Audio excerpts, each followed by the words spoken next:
반갑습니다. 이통통의 통합과학의 이통통입니다. 네, 지금 2025학년도 1학년 1학기 기말고사 대비해서 개념완성 문제를 쭉 한번 풀어주도록 하겠습니다. 천천히 설명할 테니까 아마 보면 많은 도움이 될 것 같습니다. 한번 차근차근 같이 따라가 봅시다. 자, 1번부터 보겠습니다. 어떤 힘 A에 대한 설명입니다. 물체 운동에 영향을 준다라고 되어 있는데요. 이거는 모든 힘에 대해서 해당하는 거고, 두 번째, 질량을 가진 물체 사이에 작용하는 서로 당기는 힘이라고 되어 있는데, 이건 우리가 중력이라고 배웠죠.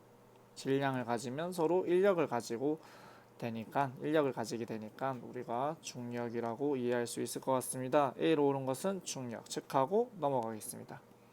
두 번째, 중력이 작용할 때 일어나는 현상이 아닌 것은, 첫 번째, 공이 지면으로 떨어지겠죠. 두 번째, 달이 지구 주위를 공전한다. 중력은 달에게도 작용을 하기 때문에 역시 마찬가지고요.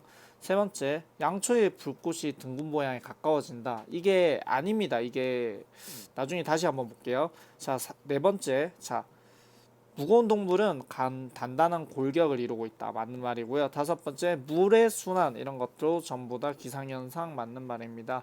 자, 둥근 모양에 가까워진다는 말이 무슨 말이면, 한번 찾아봅시다. 잠시만요. 양초, 둥근 모양. 한번 보면 알아요. 아니, 이거 말고, 이게 아니네. 우주 쳐볼까요? 아우, 좋아요. 이 정도가 있을 것 같네요. 지금 오른쪽에 있는 게 얘가 둥근 모양이라고 하는 건데, 이게 왜 그러냐면 중력이 없으니까 대류 현상이 안 일어나서 양초가 둥근 모양을 만들어내고 있어요. 근데 우리는 대류 현상이 일어나니까 왼쪽처럼 지금 이렇게 일자로 딱 뻗은 모양이 나오겠죠. 그래서 중력이 작용해서 일자 모양으로 나온다, 뭐 이 정도가 맞는 말인 것 같고요. 저 동그란 모양이 나온다는 말은 맞지 않습니다. 그래서 어떻게 된다? 어디겠지? 자, 둥근 모양에 가까워진다? 아니니까 이것만 체크하시면 되겠습니다. 세 번째입니다. 중력에 대한 설명 옳은 것은 물체에 접촉했을 때만 나타나지 않죠. 자, 두 번째, 달에서의 중력은 지구에서보다 크다. 이게 무게를 말하는 건데, 같은 질량을 가지고 있을 때 달에서의 질량은 지구에서 중력보다 작기 때문에 이것도 아니고요. 세 번째, 지구 대기권 밖, 달에게도 작용하는데 당연히 뭐 대기권의 문제는 아니겠죠. 네 번째, 질량이 클수록 중력의 크기가 커진다. 중력의 크기를 우리가 무게라고 했고, 무게를 영어로 무게 해서 뭐가 되죠? mg라고 했었습니다. 자, 다섯 번째, 그래서 4번은 맞고요. 자, 세 번째, 다섯 번째, 물체의 속력이 클수록 중력의 크기가 감소한다. 물체의 속력과 중력이랑은 아무런 상관이 없습니다. 뭐 빨라질수록 중력의 크기가 커진다도 틀린 말. 그리고 작아질수록 커진다, 이것도 작아진다, 이것도 틀린 말. 이거 다 틀렸습니다. 그래서 속력과는 아무런 상관이 없다라고 기억을 하시면 되겠습니다. 자, 네 번째 문제입니다. 자유낙하하는 물체, 자, 디기디기딕 하시고요. 자, 자유낙하한다는 말은 처음 속도가 0이 된다는 말이고, 그 다음에 두 번째, 가속도가 g로서 일정하다라고 우리가 볼 수가 있겠죠. 그래서 속도가 일정하게 증가하는 운동입니다. 자, 기억 보겠습니다. 물체의 가속도의 크기는 일정하다. 이게 맞는 말이 되고요. 두 번째, 물체 가속도의 방향은 연직 방향이 되겠죠. 연직 방향이 되겠습니다. 아닙니다. 세 번째, 물체 작용한 중력의 크기는 증가하나요? 증가하지도 않고 감소하지도 않고 어떻게 되죠? 일정하다라고 기억하시면 되겠습니다. 자, 네 번째, 낙하하는 동안 물체 속력은 일정하게 증가하겠죠. 일정하게는 맞는데 일정하게 증가라고 적어주시면 되겠습니다. 그래서 얘도 틀렸고요. 자, 다섯 번째, 낙하하는 동안 물체의 단위 시간당 이동거리, 이거 우리가 두 글자로 뭐라고 했죠? 속도라고 이야기를 했죠. 그래서 속도가 증가하는 운동이기 때문에 이거는 아닙니다. 잘 체크하시고요. 그래서 나는 거는 1번만 체크해 주시면 되겠습니다. 자, 넘어갈까요? 자, 이제 다섯 번째입니다. 자, 수평방으로 물체를 던졌더니 곡선 경로를 가격이 있네요. 포물선 운동을 하고 있네요. 우리가 문제를 한번 정리해 봅시다. 질량 m짜리의 물체에게 작용하는 힘이 아래쪽으로 중력이 작용하고 있고요. 지구가 물체를 잡아당기고 있고요. 중력의 크기는 mg가 되겠죠. 그래서 F는 m의 식에 따라서 중력의 크기는 mg가 되고요. 질량은 m이 되니 가속도는 얼마가 되냐면 g는 9.8m/s 제곱이 되겠죠. 그래서 어떻게 한다? 수평 방향으로는 우리 등 속도 운동하고요. 연직 방향, y축 방향, 수직 방향으로는 그 등 가속도 운동이라고 하는데 가속도가 일정한 운동, 그래서 속도가 일정하게 증가하는 운동을 하게 됩니다. 자, 이에 대한 설명 옳은 것은 아까 설명 다 했죠. 수평 방향 속력은 일정하다. 네, 맞습니다. 이거 맞는 거 체크하시고요. 하나하나 고쳐봅시다. 자, 두 번째 연직 방향 속력은 일정하지 않고요. 일정하게 증가하죠.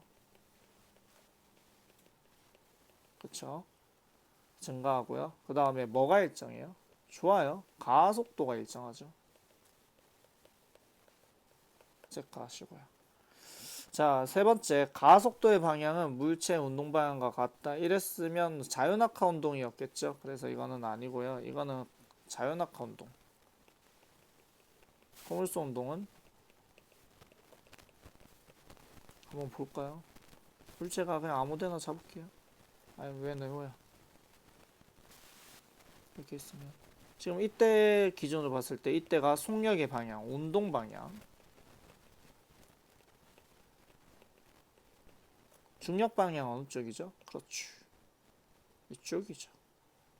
예. 오케이, 좋습니다. 그래서 중력 방향이 이쪽으로 작용하고 가속도의 방향도 어느 쪽이 되죠? 이쪽이 되겠죠. 맞아요. 그래서 어떻게 된다? 이 물체는 운동 방향과 그 힘의 방향이 다르기 때문에 비스듬하게 작용하기 때문에 속도도 증가하면서 방향도 변하죠. 를 판단을 하시면 되겠습니다. 그러니까 어떻게 된다? 이렇게 포물선 운동을 하고 있다는 것을 알 수가 있습니다. 자, 그래서 수평 방향 작용한다. 이것도 아니고요. 자, 물체에 작용한 후 중력의 방향은 운동 방향과 같다라고 되어 있네요.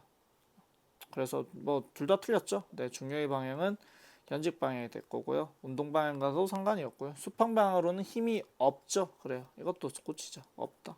제로.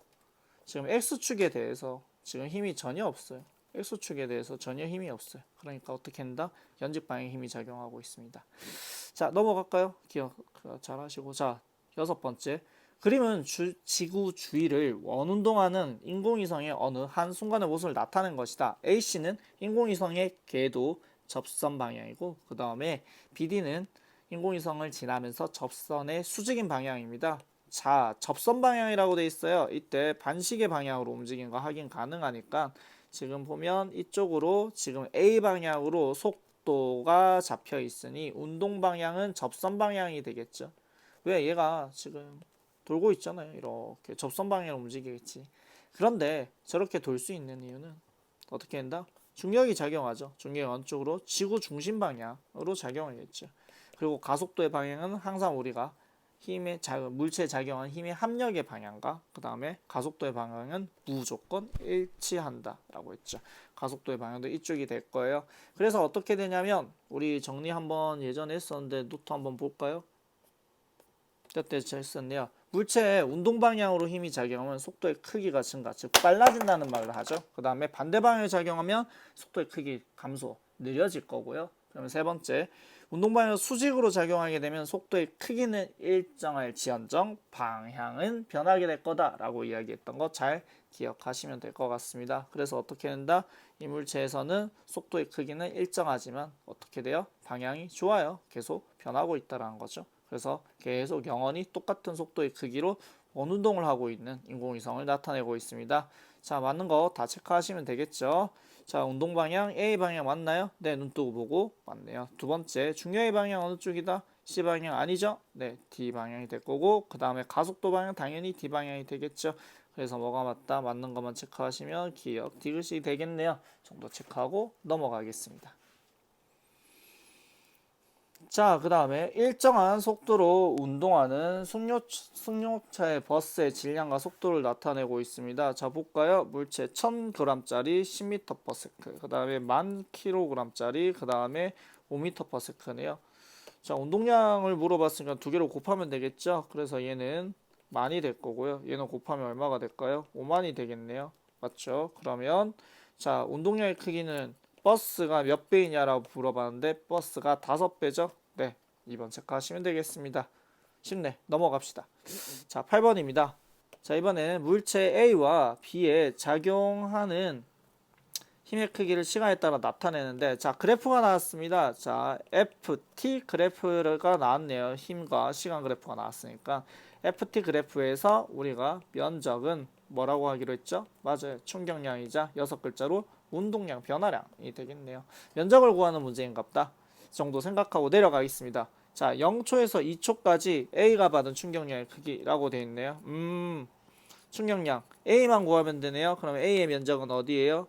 여기 부분이 되겠죠. 그래서 어떻게 한다? 면적을 구해주면 2 곱하기 5, 그 다음에 2분의 1 삼각형 면적 구하는 거예요. 그래서 5뉴턴 세크가 되겠죠. 5뉴턴 세크, 네, 맞습니다. 자, 두 번째, 자, 0초부터 4초까지 A와 B가 받은 충격량의 크기를 물어봤네요. 4초까지네요. 그럼 이번에는 얘 면적, A 면적도 한번 구해주고요. 그러면 어떻게 되죠? 삼각형이 4배로 커졌으니까 5, 4, 20이라고 하면 되겠죠. 지금 뭐 한 거냐고요? 지금 이쪽 실겨놀이 한번 한 거예요. 자, 한 개가 5인 거 알았으니까 하나, 둘, 셋, 넷, 4개 됐으니까 5, 4, 20이 되겠죠. 그냥 구하셔도 상관없습니다, 사실. 근데 네, 편한 대로 하시면 됩니다. 자, 그 다음에 우리 뭐도 해야 돼요? B의 운동량 변화량도 구해야겠죠. B의 운동량 변화량은 여기서 여기까지가 아니지. 이건 이걸로 할까요? 자, 그래서 어떻게 된다? 면적이 요만큼 되겠죠. 이 면적도 얼마가 될까요? 맞아요. 5, 4, 20. 그래서 얼마가 된다? 면적이 둘 다 같네요. 그래서 서로 같다. 이게 맞습니다. 세 번째, 자, 운동량 변화량의 크기. 자, A의 변화, A와 B가 받은 충격량 이꼴 운동량 변화량이 되기 때문에 이건 당연히 같은 거죠. 그래서 전부 다 같습니다. 정도 하고 갈게요. 자, 9번, 10번 연결해서 한번 풀겠습니다. 자, 문제 한번 보면서 갑시다. 자, 그림과 같이 정지, 동글빵이 하시고요. 이걸 놓칠 수가 없죠. 정지가 중요하니까 정지했다고 써놨겠죠. 처음 속도 0이겠죠. 자, 수평방향 힘을 가했습니다. 자, 힘의 크기는 10N으로 일정하고요. 디기디기딕 하시고요. 자, 그 다음에 충돌 시간 0.1초, 질량 0.2라고 한답니다.